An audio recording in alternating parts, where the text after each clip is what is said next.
हर हर महादेव सभी को। पूर्णिमा यानी शुक्ल पक्ष का 15वां दिन यह महीने में एक बार आती है। इस तरह पूरे साल में कुल 12 पूर्णिमा होती हैं। इस साल 2025 पौष पूर्णिमा 13 जनवरी को है। पौष पूर्णिमा पर स्नान व दान करने से शुभ फलों की प्राप्ति होती है। पौष पूर्णिमा से प्रयागराज में कल्पवास का भी आरंभ हो जाता है।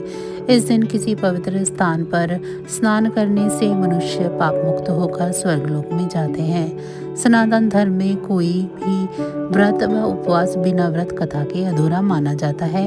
इसीलिए पौष पूर्णिमा पर व्रत करते समय भी कथा अवश्य पढ़नी चाहिए या सुननी चाहिए। आइए जानते हैं पौष पूर्णिमा व्रत कथा के बारे में।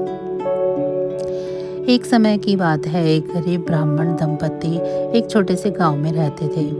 ब्राह्मण अत्यंत धर्मात्मा और श्रद्धालु थे, लेकिन उनकी आर्थिक स्थिति बहुत ही दयनीय थी।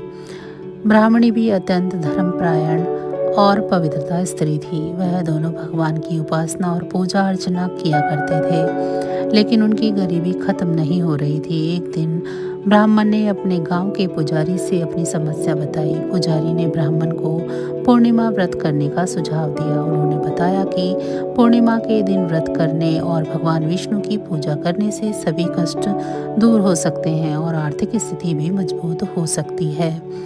ब्राह्मण और उसकी पत्नी ने पूरी श्रद्धा भाव से पूर्णिमा व्रत का पालन करना शुरू कर दिया।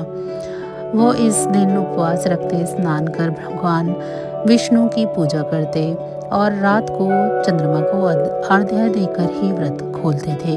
कुछ समय बाद उसके जीवन में चमत्कारिक परिवर्तन हुआ। उनकी आर्थिक स्थिति धीरे धीरे सुधरने लगी और वे सुखी और समृद्ध हो गए। उनके परिवार में खुशियों की बाढ़ आ गई और उनके सभी कष्ट समाप्त हो गए। इस प्रकार पूर्णिमा व्रत की महिमा अपार है और इसके पालन से जीवन के सभी दुखों का नाश होता है। भगवान विष्णु की कृपा से भक्तों के जीवन में सुख, शांति और समृद्धि का वास होता है। पूर्णिमा व्रत की इस कथा को सुनने और पालन करने से पुण्य की प्राप्ति होती है और भगवान की सदैव कृपा बनी रहती है। इस व्रत को करने से मनुष्य को मानसिक शांति, आध्यात्मिक बल और पारिवारिक सुख की प्राप्ति होती है। जय श्री हरि विष्णु।